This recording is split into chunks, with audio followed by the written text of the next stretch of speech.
Welcome to South Florida Art Salon. I'm Ellie Shore, and I've organized and hosted the South Florida Art Salons for more than 10 years now. Over that time, we have brought an amazing array of artists from throughout South Florida.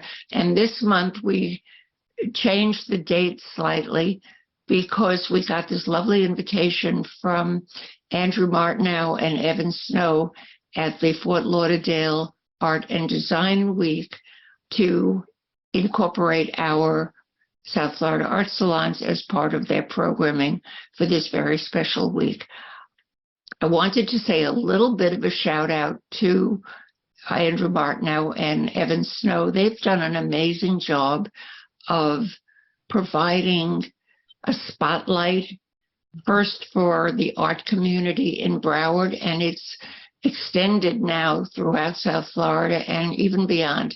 And they're creating many opportunities, doing some wonderful things. First with Choose 554, which was devoted to any kind of cultural activity that was taking place in Broward County. And then they extended that to the Fort Lauderdale Art and Design Week. I think this is its 6th year. And they've come up with a very wonderful idea called Zero Empty Spaces, which is providing artists studios in empty spaces in commercial real estate. And they find really large spaces, sometimes in very prestigious locations. And artists are always looking for studios, and they fill up, and it's just a wonderful program. So I thank them. So tonight, I am very, very happy to present Sri Prabha. I've been looking at his work for about 10 years now, watching it grow and develop and watching it become more complex, more philosophical, more technologically advanced, just amazing. I love seeing what he does, and I'm getting to see it in more and more places because he keeps getting recognized and invited to show in exciting venues. His work is based in science. It's a very coming together of art and science and technology. Science is technology, but in different meanings of the word. Everything from biology and geology to outer space and the cosmos in space exploration and philosophical questions taken from Vedic philosophy, which is a kind of an ancient going back in time from Hinduism, and I'm sure he'll tell us more about all of that. He is the winner of the South Florida Cultural Consortium. He was one of the artists chosen by the Orlando Museum of Art for their Florida Art Prize exhibition, and that was well worth driving to Orlando to see.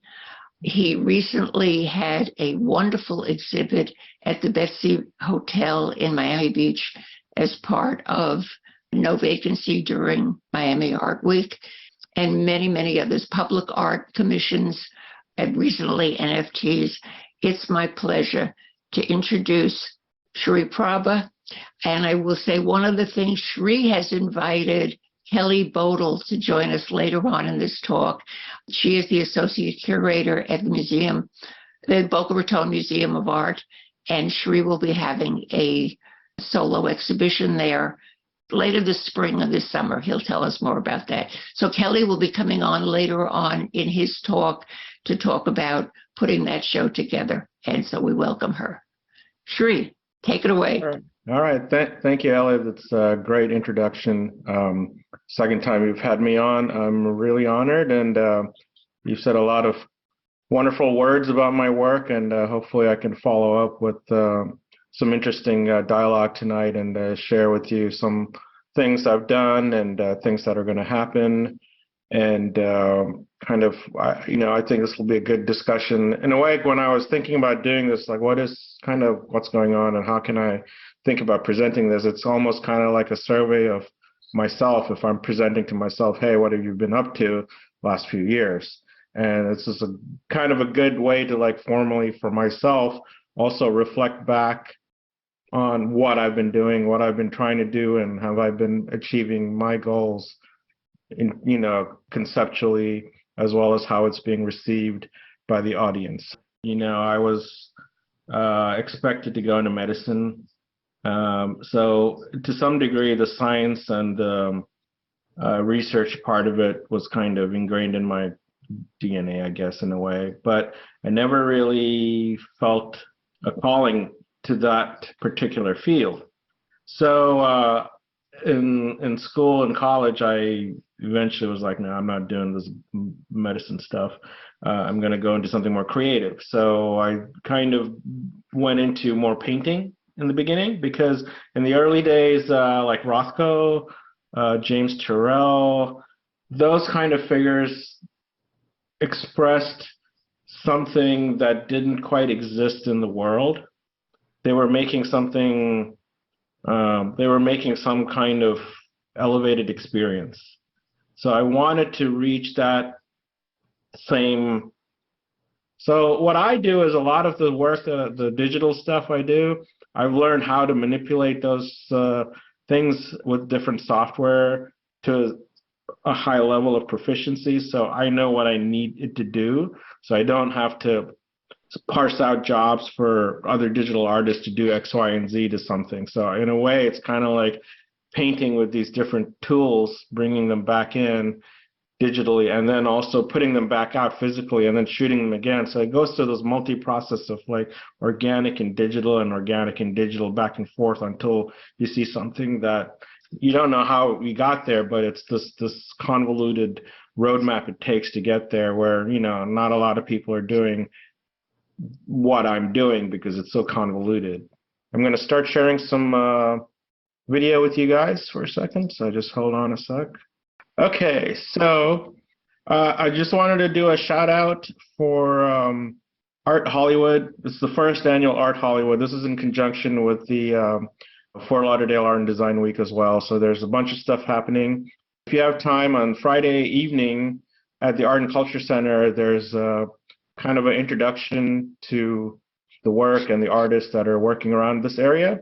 And then on Saturday, artists are participating in different locations at Arts Park, Historical Society, the Hot Glass, Marine Environmental Education Center.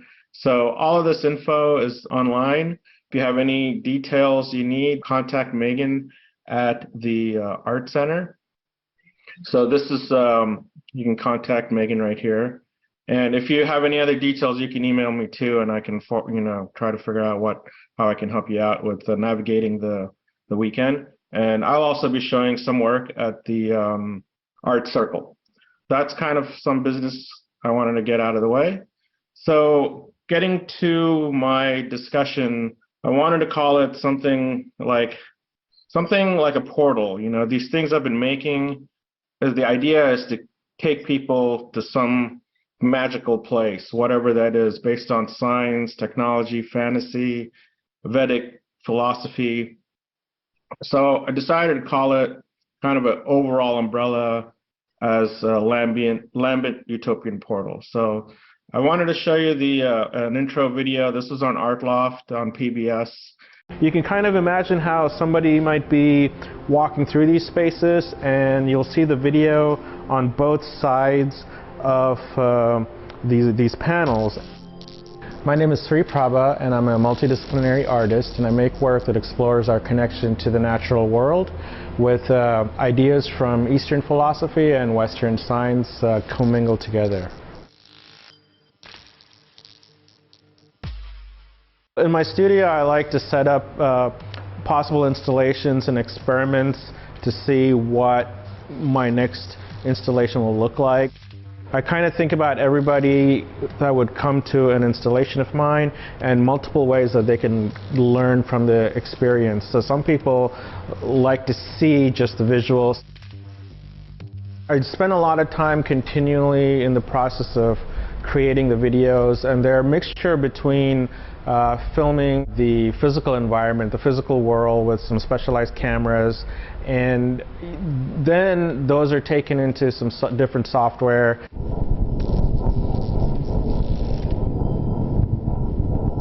I'm not even thinking about it as video. It's just one more tool within this multidisciplinary stuff that I'm using. Some people like to hear the sound component of it, just kind of the feeling that you get when you hear certain frequencies. So all those things come together and they tell a more richer story, a new way of looking at the world and our relationship to it. I'm kind of like absorbing what's happening in space, and eventually, you know, some of these lines and shapes come out of just the videos that are playing, and I will end up making that as a painting in itself.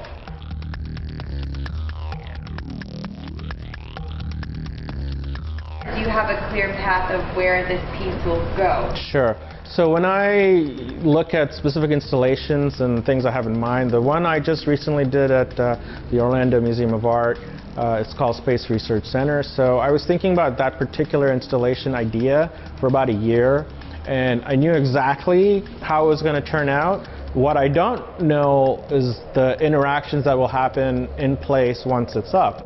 When people come and view it and experience it, that finishes the cycle. I went up there and looked at the space, and by and large, it was like the biggest space that I'd ever done up to now. That particular one is based on the 5 elements, Eastern elements, and so each one has a corollary to contemporary environment issues. There's also the beauty, the strangeness. People can view it at a lot of different levels, and it encourages repeated viewing because you can't go there at any one time and experience the same thing. I think that's the great thing about it, because for me, art is never still. It's just constantly in flux, just kind of like life is. So part of that idea was really like looking at multimodal ways of expression and really being okay and being happy with accidents that happen or things that you don't expect to happen in the space. And that really, for me, sparks my imagination. I feel really good about work when that happens. This particular piece was shown at Florida Atlantic University early last year. This is called Reanimator 2. And there's a video of this piece.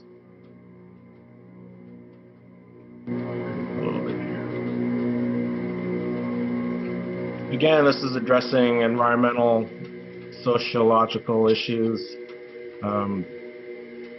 And again, I wanted to, this piece may be a little bit more formal in its presentation, but however, it's still, to me, has a lot of surprises, like the way things come across and the way it feels. It's like this, again, somebody said, hey, this is a really cool portal.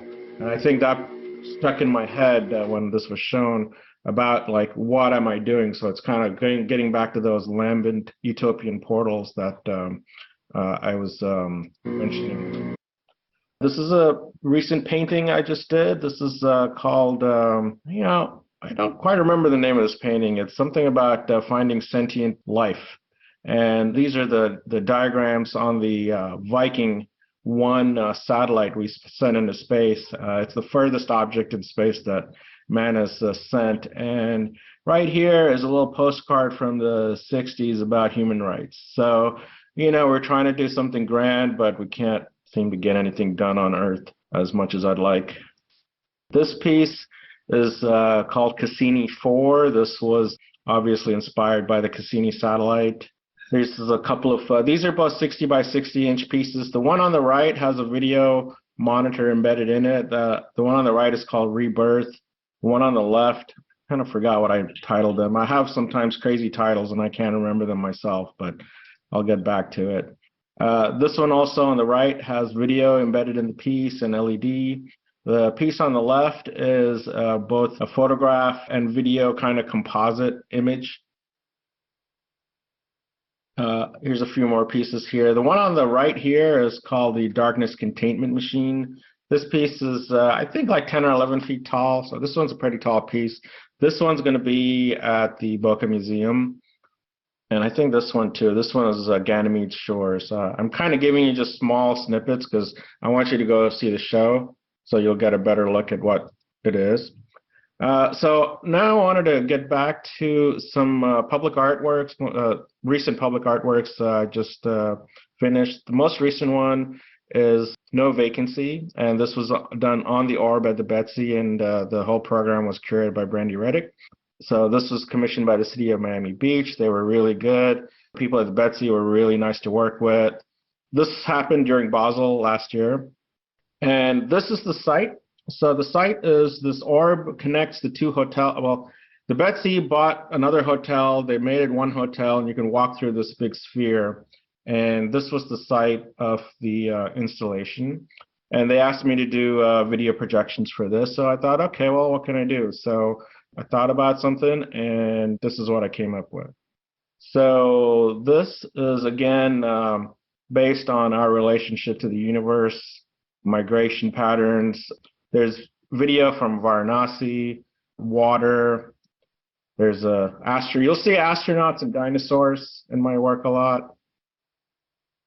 There's someone walking by taking a picture of that. And then the surrounding buildings were also lighted up with different elements of nature. So you'll see that there.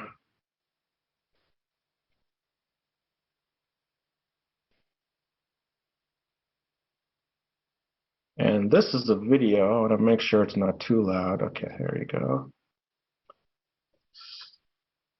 Let's see. There's quite a strong reaction amongst people viewing it.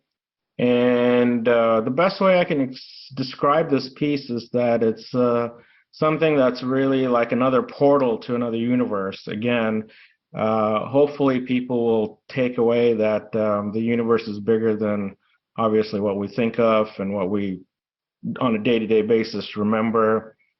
Let's see, let's go to the next one. Oh, and this is probably no one's seen because this is from up in the balcony. It's a cool view from up in the balcony. I love this view here. So depending on some of the viewing angles, it's really amazing how this thing looks like it's popped out of existence from nowhere. It's just kind of like there somehow magically appearing. There's that dinosaur. You'd show up somewhere. Yep. And the astronaut. Yeah, I choose these things because these iconic things that we think of exploration in the future and stuff from the past, and also having something that people can easily grab onto, because when this is in a public space, people are coming and going, and you need to catch their attention and try to get the content, the intent of the work to them as quickly as possible. So there's got to be some strong iconography for people to latch onto. So this next piece is a piece I did for Art in Public Places in Miami, and this is at the River Park Apartments, and it's called Gallery at River Park. That's the development. And the title of this piece is the long title, Convergent Cognizance of a Multitude of Views and Beings Extolling Their Inner Light. So I think that explains the piece. This is the piece. So the work is 3 video monitors, LED lighting, water jet cut aluminum panels, and a lot of video. So a lot of things going on in this piece. This is another angle. Here's a detail. You see all these little elements from flora, fauna around here. I work with a really awesome fabricator in Dania Beach. If you need someone to do some water jet, let me know. I'll send you that info. I love the details they were able to do. It's very nice. This is the video that's within the piece.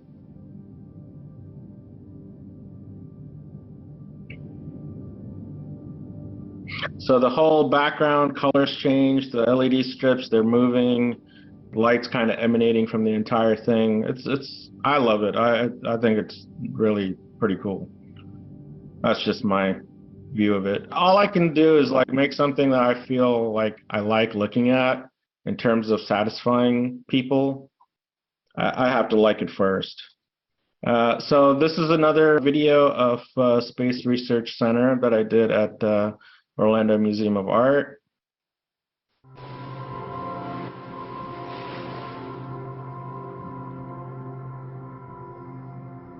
So these pieces are made with aluminum, multimedia, mixed media, found objects, Indian fabric, saris. So that's the material, LED, lighting. I mean, pretty much like I've thrown the kitchen sink at it in a way. The main thing that I wanted to really focus on this is really looking at previous philosophy, and particularly this more Vedic, and then getting back to the 5 elements. A lot of cultures have these 5 elements in their mythology and their ancestry, so I wanted to borrow on that again and expound on it, and having corollaries with each element and how each element is being impacted by climate change, by the Anthropocene, the push and pull between humanity and nature, and kind of where we're caught at. So all these elements kind of come together. This one is air, so that's why there's a drum there, because sound travels through air. This one is about flight. This one is wood. So these different elements come together, and kind of telling this visual story.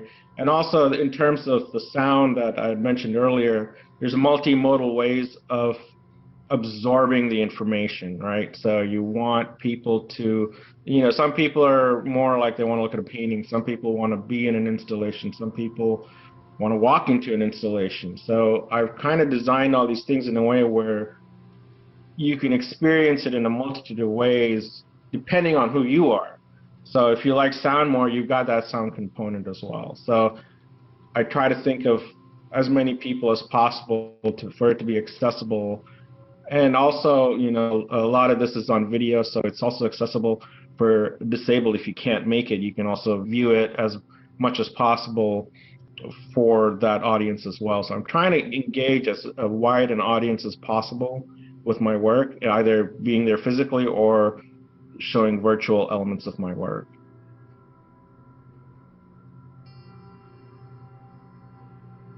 This is almost over. All right. Let's go to the next one. There's a still of that piece. Some choice stills.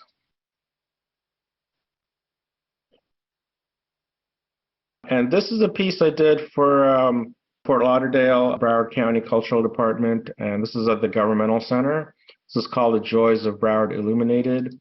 So this one has multimedia stuff in it. There's found objects, nature, sea objects. This whole thing here is a video panel. And here's another view of that. And they're constantly looping in different, it creates a different atmosphere. And there's some LED neon work as well. So kind of wanted to liven up these hallways because they're pretty drab. Wanted to change that and get, lighten it up a little bit. So I did some trees and ibis over here.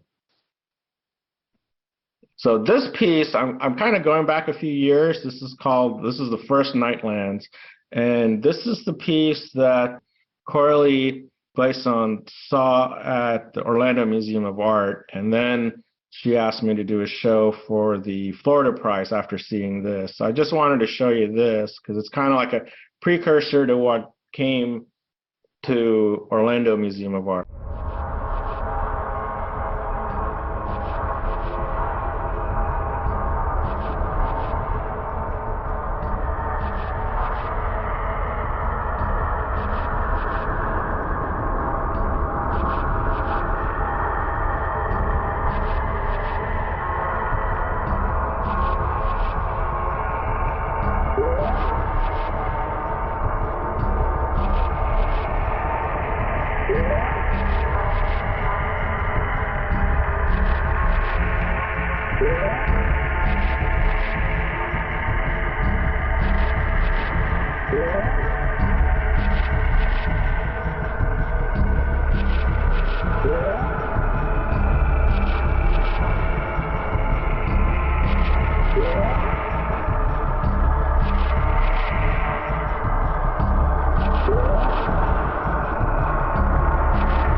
So the next piece we're leading up to is the show. It's going to open up in June at the Boca Raton Museum of Art, and it's curated by Kelli. And we did a few test video last week. So I'm playing around with light in the exhibit space, and I'm just going to show you a few of these, and then maybe Kelli can come on board right now. Kelli, you are available? Yes, I'm here. You there? Great. Okay, I actually kind of wanted to start with how we met. Okay. To take us a little back in time. Can you see me right now? Can you see my video? I see the Light Matters screen, and then I changed my view to gallery view so I can see you plus some other participants. Okay. So do you want me to keep the video or the stills of the shoot, or should we just be talking heads for a little while? Oh, sure. Yeah, just it's nice to look at your artwork. So, yeah, but I just wanted to mention, because people often ask, how does an artist get into a museum exhibition? And I just wanted to point out in this instance, I've known Sri since 2012 when we met at a miniature golf course, which was actually in the museum because he had applied for an open call that we held. The concept for the show was that we would put a miniature golf course in the museum, and artist teams would create individual holes to make it up. And we opened the call to everybody in the US. But one of the people we selected was Sri, and his art partner at the time was Charlie Fallarera.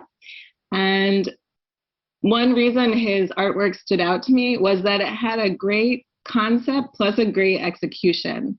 It wasn't just hitting a golf ball into a clown's mouth or something. It dealt with John Muir. I always say his name wrong. How do you say it? Muir. Yeah. Yes, it was called Mini Golf in the Swamp with John Muir. And it took his travels from Florida and it transformed them into a miniature golf ball. So you putted through the swamp and the greens and it ended up in an alligator mouth. But it had audio elements and had beautiful resin work, which that was courtesy of Charlie, right? And, it was really just an enchanting, kind of a wonderful piece. So from that point on, I kept... The resin was me. Oh, the resin was you. I thought... Yeah, the resin was me. I was into resin. Okay. Yeah, that part was gorgeous. So, yeah, I kept up with Sri and Charlie after that. And so I've, attended like a lot of Fat Village. I ran into Sri's work a lot in Fort Lauderdale and Miami, and I always kept up via email, which is something I always recommend artists do, is to send out email like monthly or annually, just letting people know what you do. That helps a lot, way beyond, Instagram or one event. In any event, so what this summer show is, there will be 3 artists exhibiting, and the overall title is 3 Artists in 3 Acts. And so Sri has 1 gallery, which is actually 2 galleries, plus there's 2 additional large galleries on our first floor. So the first artist that came into the mix was Shari Deans. She's a female Fluxus artist. She functioned mostly in the 1950s. She did street rubbings, New York City streets. Her quote, "Spirit is in everything," really inspired the museum curatorial team. And we were kind of hinging the summer show on that idea, the idea that art is everything, everything is art, and spirit lives in everything. So with this concept of her taking the environment and bringing it into the gallery, which was novel in the 50s in America, with this idea for 1 gallery, then we have Matthew Schreiber, who's in another gallery. He does holographic art, and he also takes the natural world and recreates it through holograms and holographic film and holograms on glass. But he focuses more on energy vortices, areas in the world where energy, is said to build up and be strong. So that's how his work fits. But then getting to Sri, you can see that all of these artists are kind of like cousin artists. They all have similar thematic elements because, to me, and I think Sri said this before too, is that his work is the space itself. Like, the organization of all the elements in the space is Sri's artwork. It's not the individual pieces that you're seeing here that are being highlighted. It's how they all work together. And that's, kind of the definition of an installation, right? But it's more immersive even than a standard installation where you might walk around just one element, or you might walk through a couple things. Yeah, exactly. Right. So that's a good way to point it out, because when I look at installations, I see, this is an installation. There's like a formula, not a formula, but there's an academic way to do an installation. But the way I do it, I'm not thinking like that. It's literally like you're transported into my mind, maybe, is the best way to do it without taking LSD. Yes. And I mean, it's like walking into that, like, amongst spatters and drips and line and form, but even more so because then that makes me think of, when they take a famous artist's artwork and just project it on a wall and you walk around in front of it, you're in the art. But with Sri's work, you're really in the art because you're getting audio, you're getting multi-layered digital on top of the paintings and the hanging elements, and there's like kinetic installation pieces you can go into. Like, this is a full sensory experience, so it's a special thing. And what will be interesting about seeing his work at our museum is that, so right here you can sort of see a little bit. On the right hand side is kind of the front gallery that he'll be in. Then where this blue element is you're coming down a hall, and then to the left where the bright white light is, that's kind of the second gallery that Sri will have. So it's like 2 galleries connected by a hallway. So when he projects multiple images on top of each other across these spaces, all of the angles, they kind of break up the image, right? And then the way that Sri makes the images is conducive to being broken up and then re-experienced across a variable map, like the architecture of the gallery. So if you're familiar with his work, or based on what you've seen previously, a lot of his digital work is kind of like both the micro and the macro understanding of the universe. So like some of it looks like little amoebas. Like if you're looking through a microscope, you would see little mitochondria and amoebas like floating around, dancing and through the bubbles.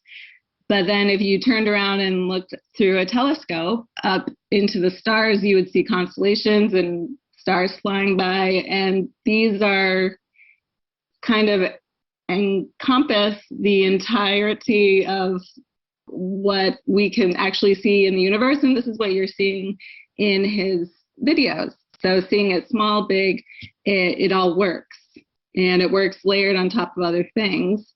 And then adding to that is his audio element, which we haven't really spoken about the audio too much. But what I like based on we spoke a little about the audio. You know those big speakers in the room back there? Mm-hmm. Yeah, I'm gonna annex those. Oh yeah. Well, yeah, you can have all of that. Yeah, so yeah, there is an audio element. We're talking about we talked about it a little bit. I'm thinking about where to put the little drivers for the audio, you know, either on some of the objects, elements, you know, that. So part of this whole process, and I'm glad that Kelly's here too, because the idea is like these, I don't want to fine tune too many things like at the front end. As it's happening, accidents happen. I'm open to these experiments that will actually make it a better experience. So like last week when we were there, I was projecting all over the place, and because of doing it physically, you get to see some really interesting things happen that I didn't think about. And now I know, oh, this is going to happen here. This is going to happen here. That helps me make more video that will interact better in the space going forward. And also it helps me to think about where else video and some other light needs to go in the space, because basically those two big gallery spaces are my canvas. And I'm trying to think about the best way to paint on those spaces, because I've got the physical objects I'm making, which is the sculpture, the paintings, the whatever you have that you can touch, and then there's the light. So I'm painting with light also. So I have to think about, there's a lot of elements floating in the air. So I'm thinking about where everything is going to be lit from, and how it's going to be on a surface, and how it's going to reflect from the surface. So all these elements, basically it's kind of like designing a world. And this is my best way of like playing God, I guess. Maybe I have a God complex. I don't know. That's what therapy's for. Or maybe this is my therapy, you know. It's like trying to figure out like the best way that everyone can like have this amazing experience and be somewhere and be transported. And again, that's what Kelly's getting to when she's talking. I think she can be obviously more eloquent in describing what it is I'm doing, because I'm not necessarily thinking exactly what I'm doing. I just know in a way where like that feels good, that feels good, that feels good. And a lot of things are happening in my head at the same time. And I'm not trying to be meta about it when I'm doing it, but I just know that I have to get out there and kind of play around. Play is the best word for it. Play around to see what has the best resonating thing for me, because ultimately all of this stuff, all art, all great communication is a transfer of energy. Whichever language you put it in, is a transfer of energy. Yeah, and that's why the audio that I've heard you use previously that I like is that kind of I don't know if it is monks chanting Om, but like a very low like, is it? Yeah, there's some elements of Tibetan monks doing that frequency. Yeah, and so probably mostly everybody knows, but you know, it's nice to underline that the sound of Om is said to be the sound that created the universe. And if we're considering our place in the universe, and you're hearing this sound, which is, you know, lulling and kind of hypnotic. And I liked, Sri, when you said that you are trying to encourage people through visual and audio stimulus to achieve a higher, you know, frequency.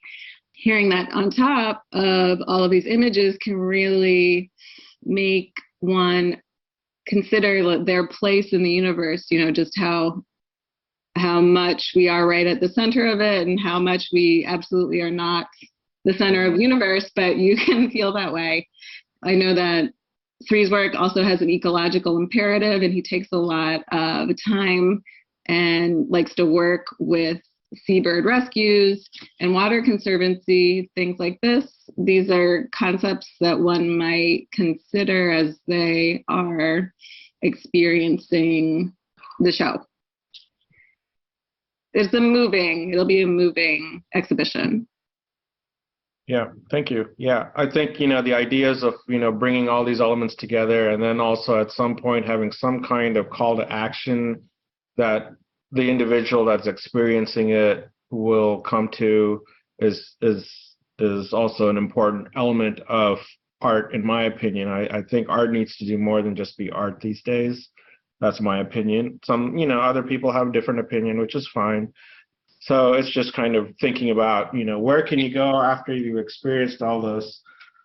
What else can you do? We have a very finite time here on Earth, and then how do we best utilize our energy that we have?